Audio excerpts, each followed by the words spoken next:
इन programme तजिया के साथ आपकी खिदमत में हाजिर प्रोग्राम का मेज़बान अज़हर काज़मी। नाज़रीन, माजी के प्रोग्रामों की तरह आज भी हमारे पास प्रोग्राम के अंदर बहुत सी ऐसी चीज़ें हैं जिन पर हम डिस्कशन करेंगे और ख़ास तौर पर कुछ चीज़ें बड़ी तकलीफ़ दे पिछले चंद दिनों पहले हुई जिनको तमाम सारी दुनिया में देखा गया और उससे पाकिस्तान का इमेज जो है वो काफ़ी हद तक ख़राब हुआ। और जहाँ तक दीगर ममालिक के लोग हैं उन लोगों ने एक जग हसाई वाली बात जो है वो हमारे अपने लोगों ने ही वहाँ पर मदीना मुनव्वरा में पैदा की।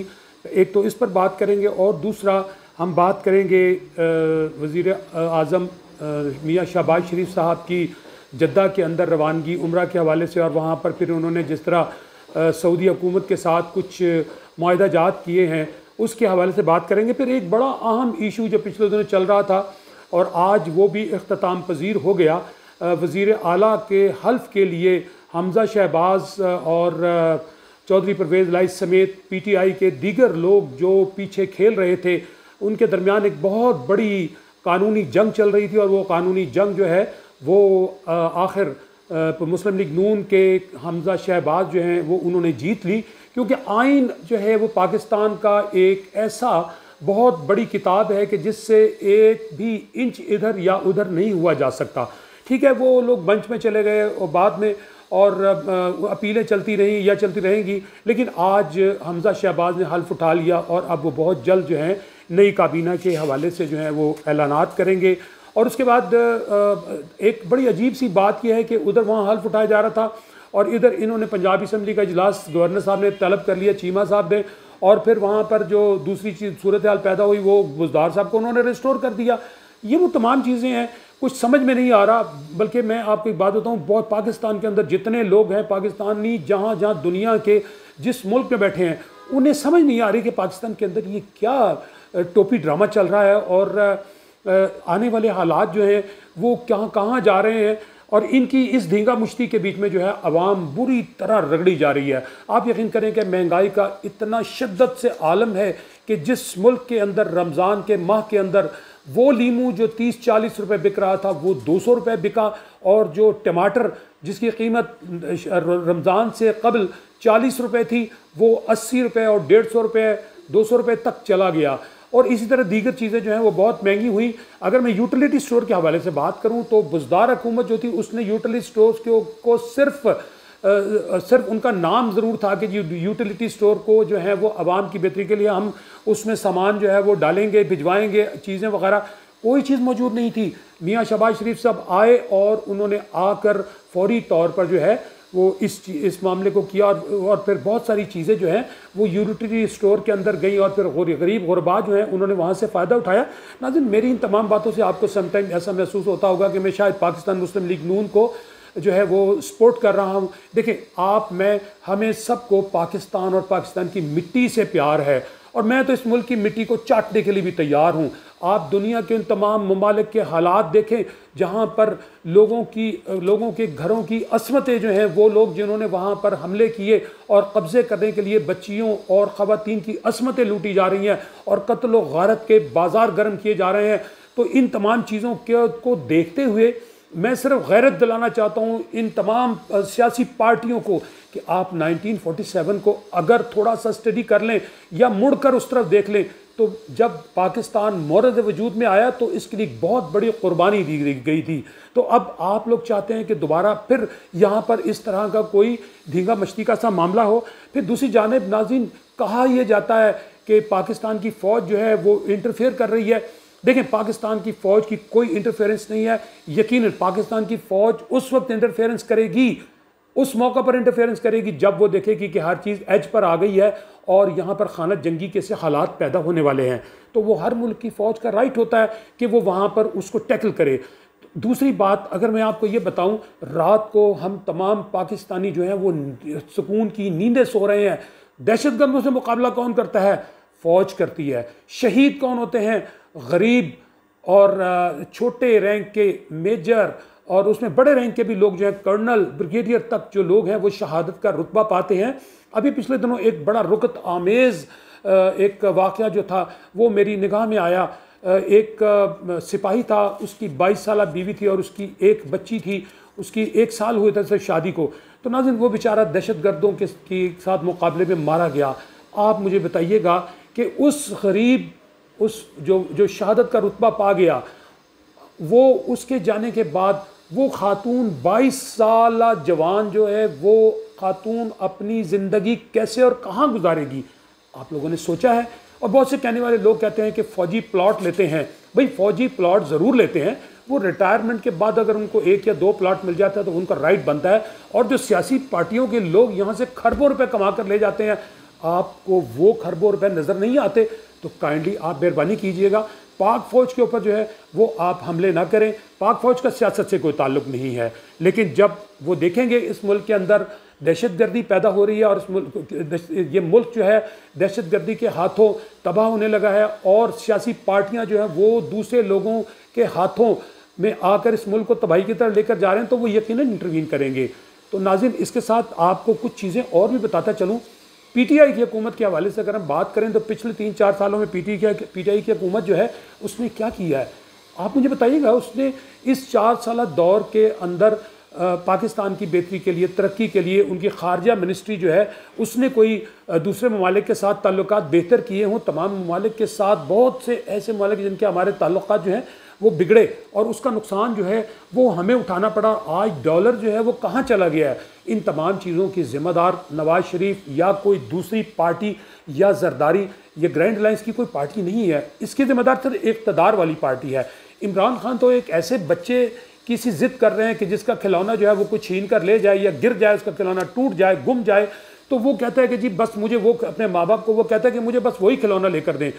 आपने 4 साल हुकूमत कर ली, आपकी काबिलियत जो है वाज़े हो गई। आपके अकाबरीन जो हैं जिन्होंने आपको डुबोया, उनमें माशाल्लाह शेख रशीद साहब जो हैं वो टॉप पर हैं। आप ये देखें पिछले दिनों मदीना मुनव्वरा के बीच में जो कुछ भी हुआ, क्या एक मुसलमान होने की हैसियत से आप इसको एक्सेप्ट करते हैं? यकीन करें कि ये वहाँ पर कुरान शरीफ के अंदर हुक्म है कि जब आप खाना काबा और मदीना मुनव्वरा में दाखिल हो तो कि आपकी आवाज़ जो है वो बहुत नर्म होनी चाहिए, बहुत कम होनी चाहिए। आप, मैं या आप, हमारे में से कोई भी वो शख्स खुद वहाँ पर नहीं जा सकता। उस वहाँ पर जाने के लिए बुलाया जाता है, बाकायदा से अल्लाह ताला उस रास्ते पैदा करता है, अल्लाह और नबी की तरफ से दावतनामा आता है। तो आज मियाँ शहबाज शरीफ को अगर वहाँ पर उम्रा के लिए बुलाया गया और उनको इज़्ज़त के साथ वहाँ पर उम्रा करने दिया गया और आप सरकार की जो जाली है दरवाज़ा खोला गया आपके लिए स्पेशली, तो ये आपके नसीब, आपके आमाल। मैं तो एक ऐसा बदनसीब इंसान हूँ कि मैं कितनी भी कोशिश कर लूँ, मैं एक दफ़ा होकर आया हूँ लेकिन दोबारा मेरी ख्वाहिश है, तो पता नहीं मेरी दुआ कबूल होती है कि नहीं। जब कबूल होगी तो ज़रूर जाऊँगा। लेकिन शहबाज शरीफ साहब इस मामले में बहुत खुशकिस्मत रहे कि उनको दरवाज़ा खोल कर अंदर तक पहुँचाया गया। तो सवाल ये है कि आप ये देखें कि ये लोग तो मेहमान थे सरकार मदीना के, तो मेहमानों के साथ अगर ऐसा सलूक किया जाए, मेरे घर कोई मेहमान आए और उसके साथ कोई सलूक गंदा किया जाए, तो मैं उस सलूक करने वाले का क्या हाल करूँगा। तो आप बेफिक्र रहें, इंशाअल्लाह ताला हम नबी के मतवाले, हम अपनी जान भी उनकी खातिर देने को तैयार हैं। आप यकीनन देखेंगे कि इनको इसका खमियाजा बहुत बुरी तरह भुगतना पड़ेगा। पीटीआई की हुकूमत में जिन लोगों ने भी ये सारा प्लान किया, ख़ास तौर पर शेख रशीद साहब बार बार कह रहे हैं कि जो कुछ मदीना मुनव्वरा में हुआ वो वहाँ के लोगों के जज्बात थे। आपको शर्म नहीं आ रही है बात करते हुए? बहुत अफसोस की बात है कि आप कहते हैं कि मैं मुसलमान हूँ, तो आपको बल्कि अपने किए की माफ़ी मांगनी चाहिए। तो नाज़रीन, इसके साथ हमारे आज के, इसके साथ ही आपको ये भी कहता चलूँ कि आप हमारे प्रोग्राम को देख रहे हैं। हमारा ये प्रोग्राम दुनिया के 200 ममालिक से ज़्यादा में लाइव देखा जा रहा है। आप अपनी राय ज़रूर हमें भेजें, हमारे ट्विटर अकाउंट में या दूसरी चीज़ें जो हैं वो फेसबुक वगैरह सब उस पर आ रही हैं। आप हमारे प्रोग्राम में मेहमान बनना चाहें, समंदर पार पाकिस्तानी हैं या पाकिस्तान से हैं, तो ज़रूर हम आपको वेलकम कहेंगे। आप अपने मसाइल का यहाँ पर आके इज़हार करें, लेकिन मेरे चैनल को आप ज़रूर सब्सक्राइब कीजिएगा। मैं आपका बड़ा शुक्रगुज़ार हूँ। मेहमानों की तरफ हम चलते हैं। हमारे 2 मेहमान हैं और एक का ताल्लुक़ सऊदी अरेबिया से है और दूसरे जो है पाकिस्तान से एनालिस्ट हैं, तो हम उनको अपने प्रोग्राम का हिस्सा बनाएंगे। प्रोग्राम देखते, मुशार ब्रेक के लिए कहा जा रहा है, देखते रहिएगा प्रोग्राम तज्ज़िया।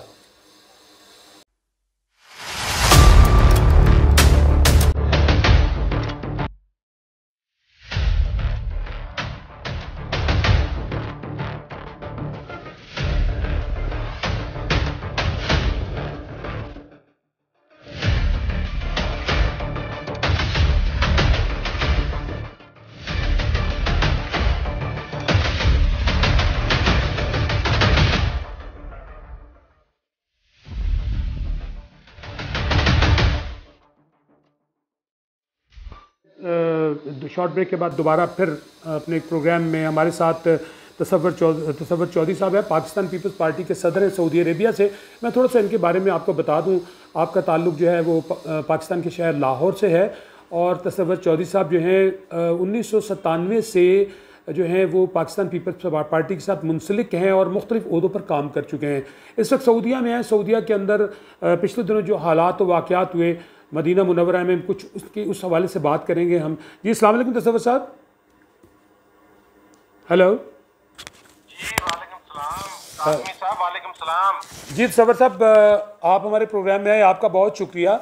आप ये बताइएगा कि अभी पिछले दिनों पीटीआई के चंद गुंडों ने जो वहाँ पाकिस्तान से और दुनिया के दूसरे ममालिक से इकट्ठे करके सऊदी अरेबिया में लाए गए थे, उन्होंने शहबाज शरीफ साहब की आमद पर मदीना मुनव्वरा में हंगामा आराई की और वहाँ पर नारे वगैरह अंदर ही उन्होंने कसे, जो कि एक बहुत बड़ा गुनाह है। तो इस हवाले से आप क्या समझते हैं, क्या ये सारा प्री प्लान था और ये कितने लोग थे और इन्होंने वहाँ पर ये सारा ये क्यों किया? जी बहुत शुक्रिया काज़मी साहब।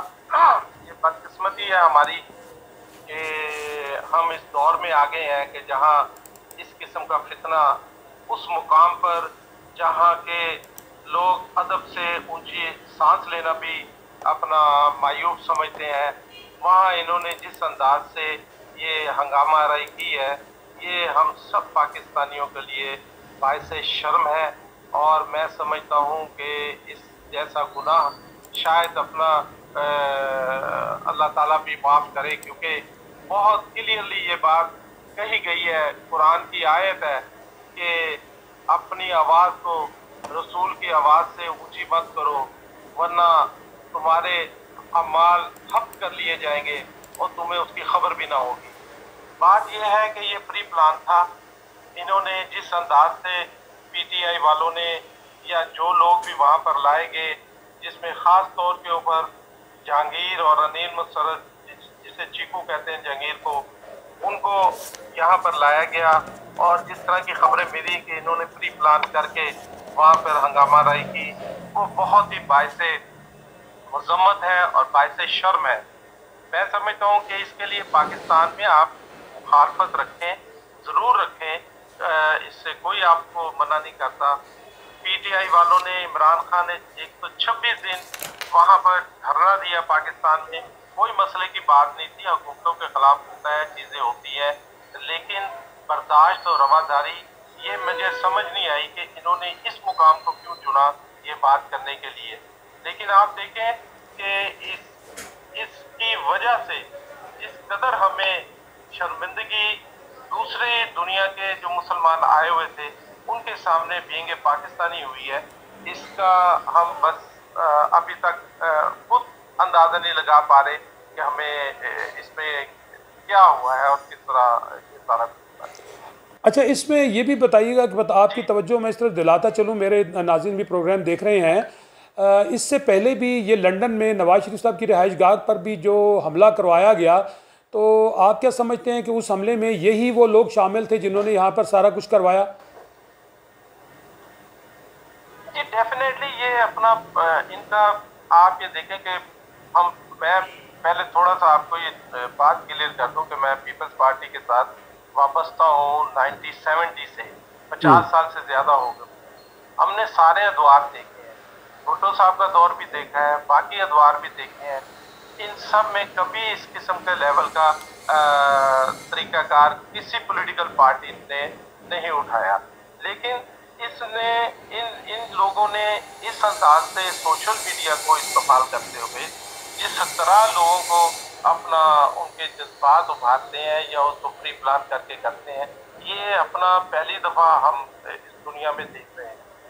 वहाँ पर जो हंगामा है ये सब प्री प्लान होता है और जो कुछ इनको नैरेटिव दिया जाता है अपनी हाई कमान की तरफ से, ये बेचारे ही कहूँगा पार्टी के पाकिस्तानी हमारे जो है वो जज्बात में आके इस किस्म की हरकतें कर जाते हैं कि जो हमारे कौम के लिए बाइस शर्मिंदगी होती है। अच्छा सर, ये बताइएगा कि अब ये एक तो थोड़ा सा आप हम ये चाहते हैं, क्योंकि आप वहाँ करीब रहते हैं, आपको बहुत ज़्यादा मालूमात हैं, ये बताइएगा कि वहाँ पर इस हंगामे में तकरीबन कितने जो शरपसंद थे, पाकिस्तानी शरपसंद उसमें शामिल थे, नंबर एक। नंबर दो, सऊदी हुकूमत जो है अब इसके लिए क्या करने वाली है? इनको यहाँ पर यहीं पर ही सज़ा दे के इनको जेलों में भेजा जाएगा, या इनको यहाँ से डिपोर्ट करके इनके पासपोर्ट जो हैं वो मनसूख कर दिए जाएंगे? किस किस्म की सज़ाएं जो हैं वो सऊदीया में दिए जाने का इम्कान है, या इनको पाकिस्तान भेजा जाएगा सज़ा देने के लिए?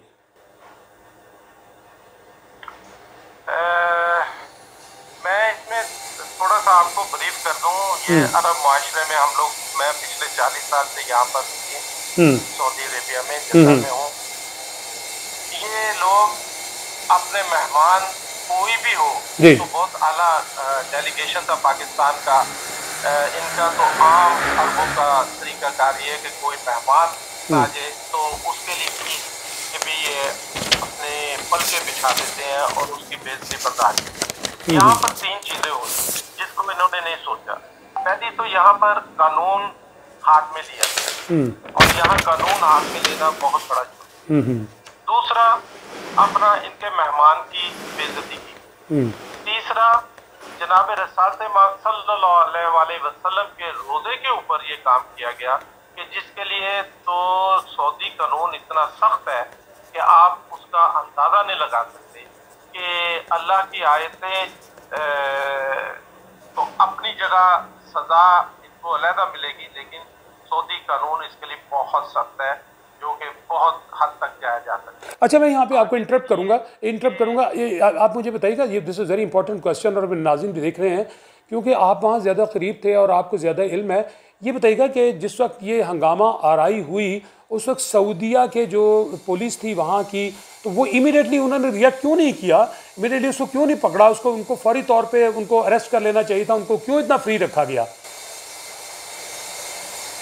अच्छा जी, उसका जवाब मैं आपको इस अंदाज से दूंगा कि यहाँ पर इन चीजों को वो फौरी तौर के ऊपर किसी किस्म का रिएक्शन नहीं देते जब तक के ऊपर से ऑर्डर ना आए। ये बड़े पाबंद होते हैं इन चीजों के। सऊदी गवर्नमेंट इतनी हमारी करीब दिल के ये गवर्नमेंट है। सऊदी गवर्नमेंट ने हमेशा पाकिस्तान की हर लम्हे पे अपना मदद की है। ये हमारे लिए हमेशा सबसे आगे रहे हैं। इसलिए पाकिस्तानी जब हंगामा कर रहे थे तो उन्होंने उस वक्त कोई रिएक्शन नहीं दिखाया जब तक कि ऊपर से कोई ऑर्डर ना आ जाए। जब इन्होंने ये सब हंगामा आराई की है उसके बाद आप देखेंगे यहाँ पर दुनिया की सबसे ज्यादा सेंसिटिव कैमरे मदीना मुनव्वरा और मक्का मुकर्रमा में लगे हुए जी, बिल्कुल, जिससे उनको पकड़ने में, चीजें करने में कोई दुश्वारी नहीं होती। एक लिप्स मूवमेंट उनके नॉलेज में होती है। उन्होंने उसके बाद, हंगामे के बाद बड़े आराम से, कोई बिल्कुल इनका तरीकाकार बिल्कुल मुख्तलिफ है। जी। वो हमारे लोगों की तरह नहीं है कि मारदार खा के और लोगों को अपना हरासा दूसरों को किया जाए, नहीं, ये बिल्कुल आराम से काम करते हैं। इससे भागकर कोई कहीं नहीं जा सकता। इसलिए उनको आराम से उन्होंने पकड़ा है, आराम से अपना उन्हें अरेस्ट करके अब उनके ऊपर सजाओं का जो भी तरीकाकार वो करेंगे वो अपना होगा। अच्छा, इनकी तादाद कितनी है? इनकी तादाद कितनी थी? इन शरपसंदों की तादाद कितनी थी? देखिए, ये ज्यादा लोग नहीं थे, लेकिन होता क्या है कि पब्लिक बहुत ज्यादा थी। इनमें से चंद ही लोग आए हुए थे जो कि ये कहने के हमें जो इतलात मिली है कि उनको पाकिस्तान से भी लाया गया और यूके से भी लाया गया। अच्छा, ये तादाद एग्जैक्टली पता नहीं लग सकती, क्योंकि आप ये देखिए कि इससे पहले शेख रशीद यहाँ पर आए। हाँ जी, बिल्कुल, उनके बयान देखें, उनकी वीडियोस देखें। हाँ जी, कि वो किस अंदाज से वो हमेशा यहाँ पर पिछले सालों साल से, हम 25 साल से देख रहे हैं कि वो हर 27 रमजान को यहाँ पे उमरा करने आया करते थे। इस दफा वो बिफोर द टाइम आए हैं। हाँ, माशाल्लाह, उन्होंने आके वहाँ प्लांटिंग सारी करके गए हैं वो जी। वो हमारे हिसाब से वही करके गए और वो इस वक्त इंतशार फैलाने में सबसे आगे हैं। एग्जैक्टली। उन्होंने जो कुछ यहाँ पे मुलाकातें की इसकी रिपोर्ट के मुताबिक, और ये सब सऊदी गवर्नमेंट के नॉलेज में है। हम अपना इनके बेहद मशहूर है सऊदी गवर्नमेंट के। इन्होंने हमें हमेशा इज्जत दी है। हम इतने सालों से यहाँ पर रह रहे हैं, ये हमारा दूसरा घर है। हमारे पाकिस्तानियों के लिए जो इन्होंने अपना कर दिया हुआ है वो शायद कोई कौम कर सके, लेकिन इसको सबूताज करने में जो पीटीआई के हुक्मरानों ने किया है इसकी मिसाल कहीं नहीं मिलती। इन्होंने पाकिस्तान के इमेज को ख़राब किया है, इन्होंने मुसलमानों के इमेज को ख़राब किया है, इन्होंने मुल्कों के दरमियान नफरत फैलाने की कोशिश की। अच्छा तसव्वुर साहब ये बताइएगा कि मियाँ शहबाज शरीफ साहब प्राइम मिनिस्टर ऑफ पाकिस्तान जो हैं वो इस वक्त सऊदीया के दौरे पर हैं, उन्होंने उम्रा भी किया और माशाल्लाह आज उनकी मुलाकात भी थी, तो कुछ मुआहदा जात जो हैं वो करने गए हैं, क्योंकि इमरान खान की हुकूमत जो है वो नाज़रीन को मैं पहले भी बता चुका हूँ कि पिछले यानी 4 साल दौर के अंदर उन्होंने तमाम ममालिक के साथ ताल्लुकात ख़राब किए, किसी के साथ उनका ताल्लुक ठीक नहीं था। तो आप क्या समझते हैं कि सऊदी हुकूमत जो है, जैसे हमारे पर पहले बड़ी सख्त उन्होंने कदखल लगा रखी थी और उनमें कुछ नरमी आती नज़र आ रही है? और दूसरी बात यह है कि क्या जैसे कि अभी एक ख़बर हमें मिली है कि वहाँ से वो काफ़ी सारा जो तेल है उसकी एक बड़ी मिक़दार जो है वो हमें उधार दे रहे हैं सऊदी, और फिर जो है कुछ हमें जो है वो लोन भी वो हमें दे रहे हैं बहुत बड़ा, और जो लोन हमारे पास मौजूद है उसमें भी कुछ वो मेहरबानी या नरमी करने के लिए तैयार हैं। तो इस पे इस हवाले से वहाँ पर लोगों की क्या राय पाई जाती है? जी, मैं अपना अर्ज करता हूँ कि आपने जिस तरह ये बात की है बहुत खूबसूरत की है और यही आज का मौजूद बहुत ज़रूरी था। बात यह है कि सऊदी अरेबिया की जैसे मैं बात कर रहा हूँ कि इन्होंने हमेशा हमारी मदद में पहल की है, पाकिस्तान को कभी इन्होंने अकेला नहीं छोड़ा, ये हमारे बहुत ही दिल के करीब है। अभी आप ये देखिए कि हम इमरान खान की हुकूमत में जो ताल्लुकात के बयानिया जारी किया जाता था वो सिर्फ और सिर्फ अपना एक मैं उसमें कुछ ज़्यादा कमेंट्स नहीं करना चाहता, वो सबके सामने है कि झूठ पर ज़्यादा मबनी होता था। अभी आप ये देखिए कि ये जो ग्रैंड अलायंस हुकूमत बनी है वो उस वन मैन शो के बिल्कुल बराबर है। वो सिर्फ अपना सोशल मीडिया पे अपने आप को उजागर करके रखते थे, यहाँ एक्चुअल काम करने वाले लोग आए, मिलके काम करने वाले लोग आए, और पाकिस्तान की किस्मत मिलकर ही बदली जा सकती है, वन मैन शो से नहीं की जा सकती। वन मैन शो ये है कि अपना वो जो एक बंदा डिसीजन कर लेता था वो समझते थे वो ही सारा कुछ है और वही हाथ चीज हो। यहाँ पर मिलके फैसले हो रहे हैं और अल्हम्दुलिल्लाह आप ये देखिए कि जिस रिस्पेक्टफुल वे से इस डेलीगेशन को रिसीव किया गया है, चेयरमैन बिलावल भुट्टो जरदारी साहब को खास तौर के ऊपर और मियाँ शहबाज शरीफ साहब को, नून लीग को उन्होंने जिस अंदाज से रिसीव किया है, ये इसकी मिसाल पहले बहुत कम मिलती है। तो इसका मतलब यह है कि हमारी इन तमाम बातों का, तो फिर इन तमाम बातों से तो यही अखज़ किया जा सकता है, तसव्वुर साहब इन तमाम बातों से यही अखज़ किया जा सकता है कि पाकिस्तान जो है वो सऊदीया जो है वो पाकिस्तान के लिए नरम जो है वो सॉफ्ट कॉर्नर की तरफ जा रहा है, और अल्हम्दुलिल्लाह अल्लाह को मंजूर हुआ तो हमारे हालात जो हैं पाकिस्तान के, वो यकीनन जब कर्ज़ा पाकिस्तान में आएगा और डॉलर का रेट नीचे गिरेगा तो यकीनन पाकिस्तान को इससे फ़ायदा होगा। तो ऐसे हालात नज़र आ रहे हैं।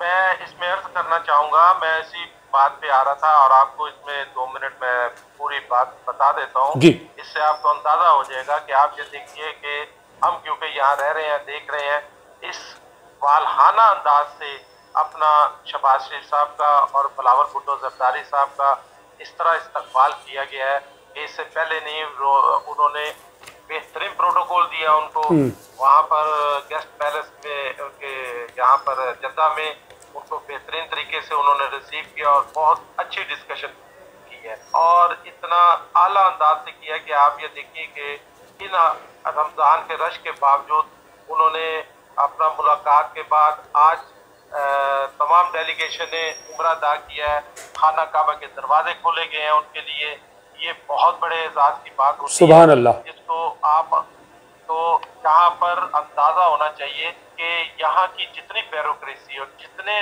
लोग होते हैं वो सिर्फ इस बात को देख रहे होते हैं कि हमारे जो जिस मुल्क के मेहमान आए और उनको किस इज्जत के साथ रिसीव किया गया है और उनके लिए क्या क्या किया। आप ये देखिए कि उनके साथ जो मुआहदे हो रहे हैं वो आप यकीन करें कि इससे पहले बहुत कम इमरान खान की हुकूमत में हो ही नहीं पाए। आप ये देखें कि उन्होंने इनको तकरीबन ये तमाम बात जो आप फरमा रहे थे कि तेल की बात ये यकीनन सही है और उसके अलावा यहाँ पर उनको जो री-लोन और रीशेड्यूल के मामला है वो 6 से 8 बिलियन डॉलर तक का मामला तजारत है, उसमें बहुत सारे माशी मामला में वो हमारी मुआवनत करेंगे और कर रहे हैं। और इंशाल्लाह इसके ऊपर हमारे मुल्क के लिए ये बहुत बेहतरी होगी, क्योंकि वो समझते हैं कि यहाँ पर जो लोग आए हैं ये पाकिस्तान की एक्चुअल नुमाइंदा जमातों के लोग हैं। बिल्कुल ठीक। यहाँ पर वन मैन साइड नहीं है, चंद लोग नहीं है, कोई 1 करोड़ 1.25 करोड़ के वोटर से हुकूमत नहीं है।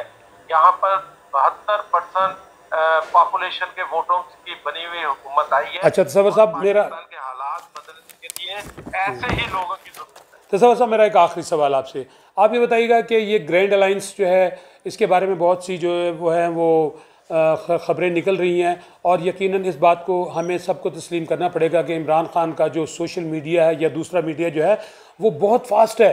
वो मुस्लिम लीग नून वाले उसके पास को भी नहीं है और ना ही जरदारी वगैरह उनके पास है। यानी एक झूठा लेटर दिखा के उन्होंने तमाम दुनिया के अंदर ये कोशिश की साबित करने की कि अमेरिका ने जो है वो हमारे साथ जो मामला है उनको ख़राब करने की कोशिश की है। हालांकि बाद में हमारी सिक्योरिटी एजेंसियों समेत दुनिया अमेरिका तक ने ये कह दिया कि इस लेटर से मेरा कोई ताल्लुक़ नहीं है, लेकिन इसके बावजूद उन्होंने अवाम के जहन को ख़राब करने की कोशिश की। तो ये जो एक ग्रैंड अलायंस बना है इसके हवाले से भी उनकी बहुत सी ख़बरें जो हैं वो मार्केट में चल रही हैं। तो आप क्या समझते हैं कि ये ग्रैंड अलायंस जो है ये आने वाले इलेक्शन के लिए एक कोई अच्छा पैगाम लेकर आएगा? एक उस इलेक्शन तक ये लोग चले जाएंगे, बीच में किसी वजारतों या किसी ऐसी वजह से कोई टूटने फूटने का ख़तरा नज़र तो नहीं आ रहा? जी, मैं अर्ज करता हूँ कि इसमें कोई ऐसी बात नहीं है। आप माजी में जाइए तो देखिए अपना मिल के हुकूमतें करने की वजह से जमहूरियत मजबूत हुई। आपको याद होगा कि 2008 में जब पीपल्स पार्टी को हुकूमत मिली तो 126 सीटें थी हमारे पास, लेकिन हम वहां से पीपल्स पार्टी जो सबको साथ लेके जाती है, सबको साथ लेके चली, उन्होंने 126 सीटों के साथ आप देखिए कि 5 साल हुकूमत पूरी की और वो चीजें की। ये एब्सोल्युटली नोट की बात करते हैं, एक झूठी बात करते हैं एब्सोल्युटली नोट। तो आप उस वक्त देखिए कि जब आसफ अली जरदारी साहब ने एब्सोल्युटली नोट जुल्फकार अली भुट्टो साहब के बाद किया था कि उन्होंने जब सलाला पे हमला हुआ उसके बाद आप देखें कि 72 घंटों के अंदर अंदर आपने शमसी एयरबेस खाली करवा के दिखाई अमेरिका से। उसके बाद आप देखें कि 7 महीने नेटो की सप्लाई बंद करके दिखाई। बात ये होती है कि एब्सोल्युटली नोट इसे कहते हैं। ईरान गैस पाइपलाइन आपके दरवाजे पे लाके खड़ी करी पीपल्स पार्टी। मसला ये है कि आप चीजों को प्रॉब्लम ये रही है कि बहुत किसी ने खूबसूरत बात लिखी थी कि अनफॉर्चुनेटली के हमारे दुश्मन ने लिखी कि जनाब पीपल्स पार्टी अपना सोना नहीं बेच सकती और ये अपनी मिट्टी बेच के सोशल मीडिया पे निकल जाते हैं। तो मसला ये है कि ये लोग एक अदाकार की पूजा कर रहे हैं। इतना रश तो अमिताभ बच्चन और अपना शाहरुख खान के दरवाजे के बाहर होता है जितना ये अपना इमरान खान के लिए महसूस करके कहते हैं कि दुनिया उसके लिए निकल आई है। ये फैन फॉलोअर है, ये कोई लीडर के फॉलोअर नहीं है। लीडरशिप और होती है जो लोगों को ट्रेंड करती है, जो ग्रास रूट लेवल पे उनको अपना नैरेटिव देती है। तसव्वुर साहब आपका बहुत शुक्रिया। तसव्वुर साहब, तसव्वुर चौधरी साहब आपका बहुत शुक्रिया। मुझे ब्रेक के लिए कहा जा रहा है, इंशाल्लाह ताला आपको फिर किसी दूसरे प्रोग्राम में तकलीफ़ देंगे, तो आपका बहुत शुक्रिया। नाज़रीन, आपने देखा कि तसव्वुर चौधरी साहब का ताल्लुक़ जो है वो सऊदी अरेबिया से है और उन्होंने जिस अंदाज़ के साथ आपको ब्रीफ करके बताया कि ये वहाँ पर मामला जो थे ये कैसे टैकल किए गए और लंदन के 2 अहम पर्सनैलिटीज़ के जो हैं वो नाम लिए जा रहे हैं जिन्होंने ये सारा वहाँ पर ड्रामा रचाया और उन्होंने इसी तरह का ड्रामा जो है वो लंदन में नवाज शरीफ की रिहाइशगाह के बाहर रचाया। नाज़रीन, के साथ ही हम चलते हैं एक शॉर्ट ब्रेक की जानिब, उसके बाद आएंगे हम दूसरे मेहमान के साथ। प्रोग्राम देखते रहिएगा तज्ज़िया।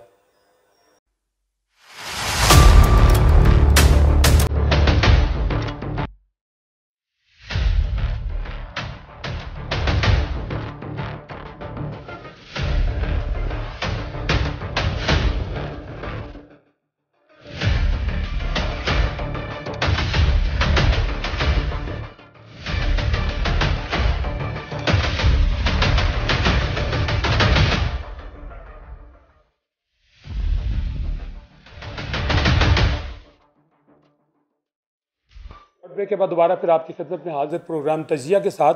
मेरे साथ प्रोग्राम में इस वक्त शामिल हैं अब्दुल्ला मलिक साहब और उनकी बड़ी निगाह है इस वक्त पाकिस्तान के सियासी हालात पर, और इनके तबसरे जो है माशाल्लाह बड़े कामयाब होते हैं और कुछ चीज़ें ये एडवांस भी बता जाते हैं। जी अस्सलाम वालेकुम अब्दुल्ला साहब। जी अब्दुल्ला साहब, सबसे पहले तो आपको अपने प्रोग्राम में मैं वेलकम कहूँगा, और दूसरा ये बताइएगा कि अब्दुल्ला साहब आज जो कुछ ये हुआ, शहबाज शरीफ साहब के जो साहबजादे हैं हमज़ा शहबाज शरीफ, जिनको वज़ीर आला के का हल्फ उन्होंने उठाया, इनको बहुत सी मुश्किलात का सामना रहा, आखिर उनको आज वो मंजिल मिल गई। और उसके बाद आज बंच में गालिबन उन्होंने भी कोई दूसरी पार्टी जो थी पीटीआई की, उन्होंने भी अपील दायर की। तो इस हवाले से आप क्या कहेंगे कि ये जो कुछ हुआ और जो कुछ इस वक्त मुल्क में ये हो रहा है, इसको होना चाहिए या नहीं होना चाहिए, इस हवाले से आपकी क्या राय है? बहुत शुक्रिया आपका। देखिए, पहली बात तो ये है कि बदकिस्मती से जो हमारे लेजिस्लेटर हैं, जो आइन के और जमहूरियत के रखवाले हैं, जब उनकी अपनी बारी आती है तो वो जो आइन के नुकात हैं उनकी अपने अपने अंदाज में तशरीह करते हैं। मसलन इसमें भी ये हुआ था कि जब पंजाब असम्बली के चीफ मिनिस्टर के इलेक्शन हो रहे थे, जो दूसरे फरीक थे चौधरी परवेज इलाही साहब, वो आज भी और पहले भी इस चीज़ को मानने के लिए तैयार नहीं थे कि जो इलेक्शन हो रहे हैं ये सही अंदाज में जो असम्बली के रूल ऑफ बिजनेस हैं उसके मुताबिक जो डिप्टी स्पीकर थे, जो खुद भी कंट्रोवर्शियल थे और मुनहरिफ अराकीन में से आते थे, जो पीटीआई को छोड़ गए थे, जो उन्होंने इलेक्शन कराया था वो उसको मानने के लिए तैयार नहीं है। उनकी नज़र में वो इलेक्शन हुआ ही नहीं है, इसलिए वो कहते हैं कि हमने उस इलेक्शन को चैलेंज ही नहीं किया। चैलेंज उसको किया जाता है जो हुआ हो, जो चीज़ एक वकूफ़ पजीर ही नहीं हुई तो उसका क्या करवाना। अब दूसरी बात यह है कि जो दूसरा फरीक था उन्होंने ये डिक्लेयर करवाया कि चूँकि वो पार्टी वॉकआउट कर गई थी और इलेक्शन हो गया था, लिहाजा अब जो गवर्नर हैं वो ओथ नहीं ले रहे। लिहाजा उन्होंने लाहौर हाई कोर्ट में पहली रिट जो फाइल की कि जो गवर्नर हैं वो ओथ नहीं लेते, तो जो सिंगल बेंच था उसने गवर्नर को डायरेक्शन दे दी कि वो ओथ ले। अब चूँकि नून लीग ने गवर्नर को पार्टी ही नहीं बनाया था, इसके बावजूद जो हाई कोर्ट था उसने डायरेक्शन दे दी। अब जब गवर्नर को पार्टी ही नहीं बनाया था तो गवर्नर ने वो जो ऑब्जर्वेशन थी स्पीकर सेक्रेटरी असेंबली की वो, और ये जो इलेक्शन के हालात थे, हाई कोर्ट का जो फैसला था, ये भेज दिया प्रेसिडेंट को जी एडवाइस के लिए। अब प्रेसिडेंट का जो ऑफिस है, प्रेसिडेंट का ऑफिस ने कहा लिख दिया, प्राइम मिनिस्टर की एप्लीकेशन पड़ी थी कि आपके गवर्नर जो है ना वहाँ ओथ नहीं ले रहे। अब उन्होंने भी ये मैटर भेज दिया प्रेसिडेंट को। अब प्रेसिडेंट ने फैसला किया कि गवर्नर अपना आईनी इख्तियार इस्तेमाल करे, लिहाजा गवर्नर ने आईनी इख्तियार इस्तेमाल करते हुए ओथ नहीं लिया। तो उसने कहा मुझे तो पार्टी नहीं बनाया गया। अब दूसरी दफा फिर जो नून लीग थी उन्होंने फिर एक इंट्रा बोर्ड अपील फाइल कर दी कि ये फिर ओथ नहीं ले रहे। अब देखिए बात यह है कि पहली रिट में भी और दूसरी रिट में भी उन्होंने गवर्नर को और फेडरेशन को, प्रेसिडेंट को पार्टी ही नहीं बनाया। अगर पार्टी बनाया होता तो जो हाई कोर्ट है वो जो हमारा सीसीपी का सेक्शन 27C है उसके तहत दोनों को नोटिस करता। अब आइन कहता है कि ट्रैकॉटनी पार है, हर इदारे के अपने अपने दायराकार हैं, और दायराकार में रहते हुए जो ना पार्लियामेंट अदलिया के काम में, ना अदलिया पार्लियामेंट के काम में, ना जो एग्जेक्टिव है वो दूसरे मामलात में मदाखलत कर सकते हैं। लिहाजा वो कहते हैं कि ये हाई कोर्ट का इख्तियार नहीं है कि वो गवर्नर को या प्रेसिडेंट को ये हुक्म दे कि वो ओथ इस जगह पर इतने बजे लें, नहीं आइन में नहीं लिखा हुआ। लिहाजा उन्होंने भी अपना आईनी तकाजा करते हुए ओथ नहीं लिया। फिर तीसरी रेट उसी नुक्ते पर आ गई कि गवर्नर और प्रेसिडेंट के नुमाइंदे ओथ नहीं लेते। तो जो लास्ट फैसला था कल का, उसमें कोर्ट ने ये तैयार कर दिया कि अगर वो नहीं लेते, चले स्पीकर जो है कौमी असेंबली का स्पीकर वो ले ले, वो ओथ ले ले। अब देखना गवर्नर के होते हुए, स्पीकर पंजाब असेंबली के होते हुए, ये आइन में दर्ज है 104 में। उसकी स्कीम क्या है? गवर्नर नहीं है तो पंजाब असेंबली का स्पीकर, वो नहीं है तो डिप्टी स्पीकर। अब इनके होते हुए उनको बाईपास करते हुए हाई कोर्ट ने एक ऐसा फैसला दे दिया जो खुद मुतनाज़ा है, जिससे पहले दो कहा गया कोर्ट को, मैं मौजूद था, कि जो दो फैसले कोर्ट ने दिए हैं वो गैर कानूनी दिए, इसलिए कि दोनों में सदर भी और गवर्नर को तो बुलाया ही नहीं गया, उनको सुना ही नहीं गया कि वो किन बुनियाद की वजूहत में नहीं लेना चाहते। लिहाजा इसलिए आज जो इंटर कोर्ट अपील में फैसला आया है उसमें जो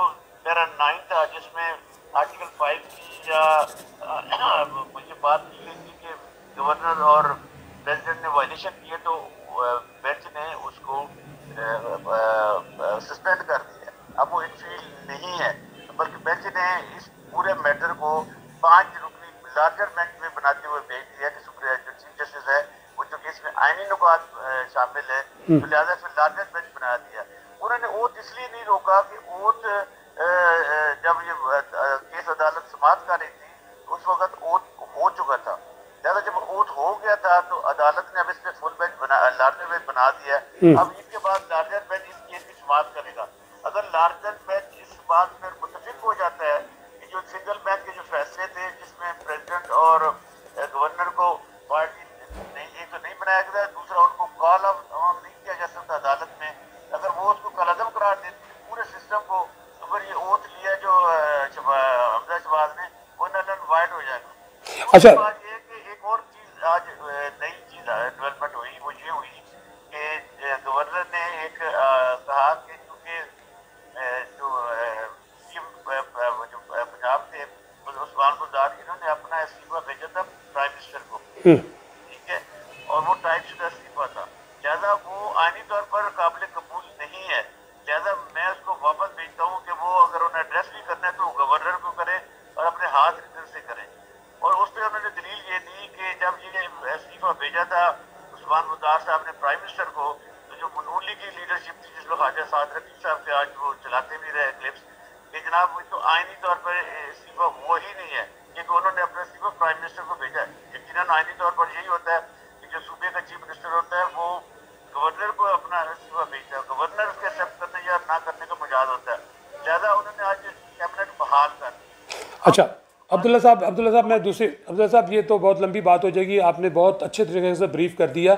आप मुझे बताइएगा कि ये मुल्क के अंदर अजीब व गरीब किस्म की धींगा मस्ती जो है वो चल रही है, कोई पार्टी भी मैं आपको बता दें कि ये जो धींगा मस्ती चल रही है इसकी बुनियादी वजह पनामा जो लीग वाले केसेस थे वो थे।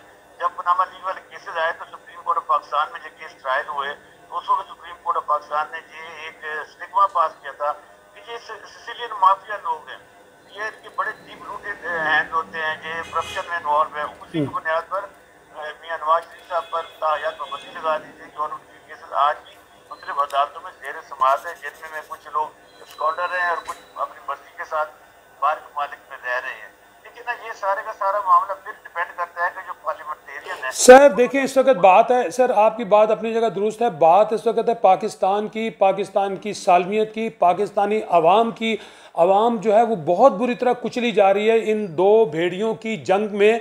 सर दूसरी बात आज ये है कि इन्होंने यहाँ तक जो एक वो शेख रशीद नामी बंदा जो है उसने इस कदर गंदगी का मुजाहरा किया, उसकी ज़बान इतनी गंदी है कि उसने लोगों को इम्प्लीमेंट किया मदीना मुनव्वरा में। वहाँ पर जो कुछ हुआ, आप क्या एक मुसलमान होने के नाते आप क्या समझते हैं, क्या ये उसने ठीक करवाया या इमरान खान ने ये ठीक करवाया? पहली बात तो ये है कि हम सारे के सारे अकायद के ना खिलाफ बात कर रहे हैं।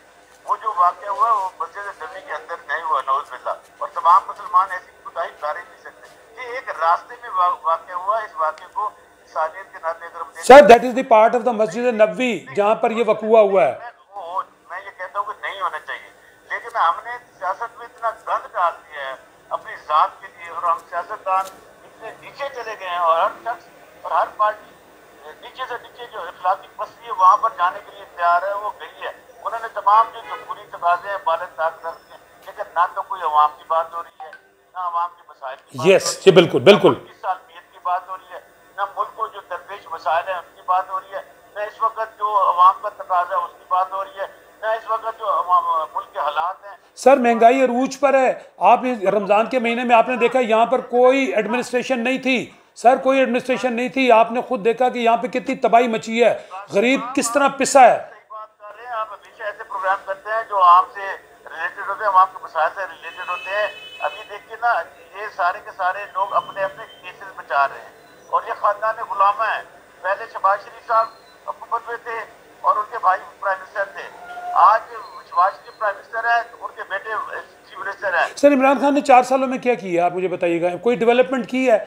कोई चीज़ बता दें अलावा इसके मुल्क को तबाही के दहाने पे लाके खड़ा कर दिया, और 75% यहूदिज़म का जो है वो उनके पास एक चार्ट था, वो वहाँ तक पहुँच चुके थे। काजी साहब, ये जो पूरे सियासतदान है, कोई भी पार्टी हो, पीटीआई, इनके पास मुल्क की मसाइल का हल है ही नहीं, वो सारे का सारे स्ट्रक्चर से तब्दीली की जरूरत है। सर फिर ये इल्ज़ाम आर्मी को देते हैं, हम मार्शल लॉ को, तो अगर मार्शल लॉ आए तो हम तो उसको वेलकम कहेंगे। उसके अंदर कम से कम सर इतना तो होता है कि ये जितने ज़ख़ीरा अंदोज़ हैं, जितने ये ख़राब लोग हैं, ये चूहों की तरह बिलों में घुस जाते हैं।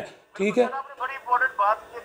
अगर इस वक्त अगर मुल्क को कोई चीज कायम रख रही है ना, उसकी सिक्योरिटी की ज़ामन है, तो वो फौज है। जी बिल्कुल। वो फौज की अहमियत को, उसकी फादियत को, उसकी इम्पोर्टेंस को वो दुश्मन कूद समझती है, जो चाहती है कि हम पाकिस्तान में फौज कमजोर हो। जब फौज कमजोर हो जाएगी तो पाकिस्तान के 2-3 मुल्क और बन जाएंगे, 3-4। और क्योंकि सियासतदानों के पास तो न तो विजन है, न विजन है, न पैशन है, न वो चीज की समझने की सलाहियत रखते हैं। अगर देखिए ना, अगर सियासतदानों में कोई बड़े कद काट का होता तो जो हालात चले गए थे वो मिल बैठ कर इस बात का तकाजा करते, आए रिकनसाइल करते। जी बिल्कुल बिल्कुल राइट। की सहूलियत की खातिर, अवाम की खातिर, अवाम के मसाइल की खातिर बैठते हैं और एक नया इमरानी मुआहदा करते हैं जिसमें हम एक अच्छी हुक्मरानी करेंगे, एक रूल ऑफ लॉ होगा, एक कानून की नहीं जा रहा। आपका प्रोग्राम बिल्कुल ठीक है, आपके क्वेश्चन बड़े इंपॉर्टेंट है, लेकिन इनको एड्रेस करने कोई, हाँ अब ये आप ये बात अवाम पर, अवाम को ये होश से नाखत लेना चाहिए, अवाम को ये मुतालबा करना चाहिए, ताकि वर्करों को ये मुतालबा करना चाहिए अपने लीडरशिप के सामने, और खुदा करें सियासत की उसी वक्त होगी जब से मुल्क होगा, मुल्क के मसाइल की वक्त हल होगी जब से मुल्क होगा, तवाना और तंदुरुस्त और इकॉनमी जो पावर उसको दे सकते हैं जब हम यूनाइट होंगे, स्टेबल गवर्नमेंट होगी। अब्दुल्ला साहब आपका बहुत शुक्रिया, बहुत शुक्रिया। नाज़रीन, आपने देखा कि अब्दुल्ला साहब ने बिल्कुल टू द पॉइंट बात की और उन्होंने जो चीज़ें भी अभी आपके सामने डिस्कस की वो तमाम की तमाम चीज़ें जो है रूल और रेगुलेशन के दायरे में ही थी। लेकिन नाज़रीन, हमने देखना ये है कि असल बात यह है कि हमें इस मुल्क की खैर करनी चाहिए और इस मुल्क को किसी न किसी तरीके के साथ हमें बचाना है। हमें इन सियासी पार्टियों ने ना कुछ देना है, ना हमने इनसे कुछ लेना है, तो हमें उन्हीं से लेना है और वही हमें देने वाला है जिस के लिए हमें कुछ ना कुछ उनके पीछे जाना चाहिए। और वो मैं अगर कह फिर वही बात कर दूं कि अगर मैं पाकिस्तान आर्मी की बात करूं तो पाकिस्तान आर्मी एक वाहिद आर्मी है जो आपके मुल्क को बचा रही है। इन सियासी पार्टियों ने कुछ नहीं देना। लेकिन सवाल अब ये आ गया कि अगर हमजा शहबाज साहब की अब गवर्नमेंट आई है या शहबाज शरीफ की हुकूमत आई है, अब 1 साल में अगर ये अच्छा कर पाए तो यकीनन ग्रैंड अलायंस वाली की तमाम पार्टियां जो आइंदा इलेक्शन में बेहतरीन वोट्स के साथ जीतेंगी और दोबारा फिर एक नई अच्छी गुड खिदमत के लिए आएंगे। और अगर इनका सिस्टम सारा ख़राब हुआ तो नाज़रीन फिर वही कुछ होगा जो इमरान खान के साथ हुआ। नाज़रीन, इसके साथ ही मेरे प्रोग्राम का टाइम ख़त्म होता है। इंशाअल्लाह अगले प्रोग्राम में नए मेहमानों के साथ आपकी खिदमत में हाजिर होंगे। आप ज़रूर अपनी राय हमें दीजिएगा। खुदा हाफ़िज़।